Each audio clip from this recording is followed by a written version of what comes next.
नमस्कार, आप live cities देख रहे हैं। मैं हूं जय शुक्ला।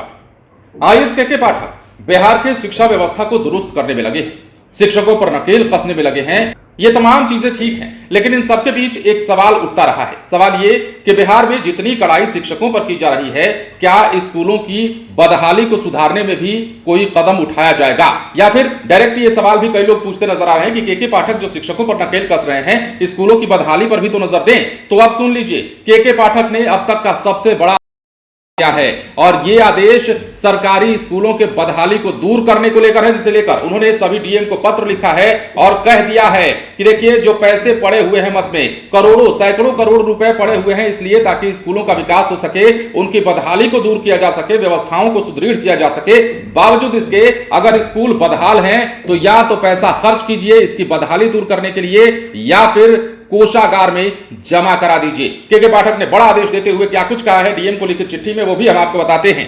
अब आपको पता है, जैसा हमने आपको बताया कि 1400 करोड़ रुपए पड़े होने के बावजूद बिहार के प्रारंभिक से लेकर उच्च माध्यमिक स्कूल के हाल बदहाल हैं। स्कूलों में शौचालय सहित अन्य व्यवस्थाएं ठीक नहीं है, जिसे लेकर कई बार हम आपको तस्वीरें भी दिखाते रहे हैं। इसे लेकर शिक्षा विभाग के प्रमुख सचिव के पाठक ने नाराजगी जताई है। उन्होंने सभी डीएम को पत्र भेजा है, कहा है कि डीईओ को निर्देश दीजिए कि शिक्षा के स्तर को बेहतर बनाने के लिए कार्यक्रम चलाएं, विकास कार्य करें और अन्य मद में जरूरी राशि को खर्च करें। अगर रुपए नहीं खर्च कर पा रहे हैं तो उसे कोषागार में जमा करा दें। प्रारंभिक स्कूलों में 261 करोड़ 95 लाख रुपए क्यों पड़े हैं, इसकी समीक्षा करने को भी कहा गया है। के पाठक ने इस बात पर भी हैरानी जताई कि माध्यमिक और उच्च माध्यमिक स्कूलों में विकास और छात्र कोष को मिलाकर 1108 करोड़ रुपए पड़े हैं, इनका इस्तेमाल नहीं हो रहा है। इसके अतिरिक्त बिहार सरकार के नाम से चल रहे खाते में भी 30 करोड़ से ज्यादा रुपए पड़े हैं। इसके अलावा क्या कहा है उन्होंने, और भी बड़े आदेश दिए हैं। देखिए, अब सबसे बड़ी बात यह है कि के पाठक ने कहा है कि स्कूलों में किसी सुविधा के नहीं होने का बड़ा कारण प्राचार्य द्वारा वित्तीय या प्रशासनिक निर्णय लेने की झिझक है। कक्षा में स्टूडेंट हैं तो पर्याप्त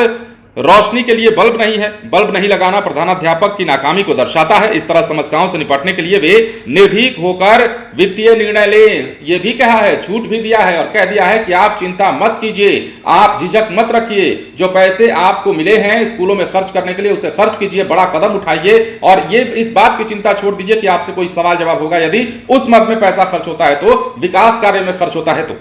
इसके अलावा अगर ये पैसे खर्च हो जाते तो क्या होता, कंप्यूटर साइंस लैब के साथ ही अन्य विषयों की पढ़ाई व्यवस्था सुधरती, खेलकूद में विद्यार्थियों का प्रदर्शन अच्छा होता, एक्टिविटी वाले कार्यक्रम होते, शैक्षणिक माहौल सुधारने में सरकारी स्कूलों का ऊंचा स्थान होता, विद्यालयों में शौचालय की स्थिति बेहतर होती, और सबसे खास कि विद्यालयों में बल्ब और पंखे भी लगे होते। कई विद्यालय तो ऐसे हैं जहां व्यवस्थाओं की नाकामी देख आप ही कहेंगे कि बिहार की शिक्षा व्यवस्था को आखिर हुआ क्या है। पैसे बहुत हैं, करोड़ों रुपए हैं, सैकड़ों करोड़ों रुपए हैं, अरबों रुपए हैं, लेकिन बावजूद इसके पैसे खर्च नहीं हो रहे हैं। तो इसका कारण क्या है, और इसी पर नाराजगी जताई है के पाठक ने।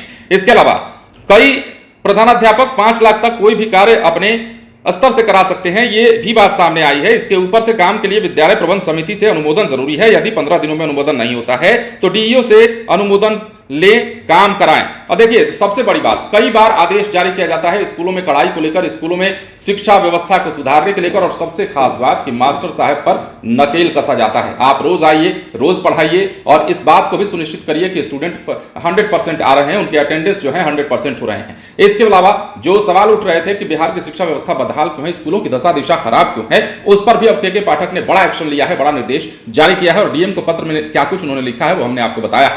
बने रहे लाइव सिटीज के साथ। यदि अब तक आपने हमारे चैनल को सब्सक्राइब नहीं किया है तो सब्सक्राइब कर लीजिए, ताकि हम आपको खबरों से अपडेट रख सकें। धन्यवाद।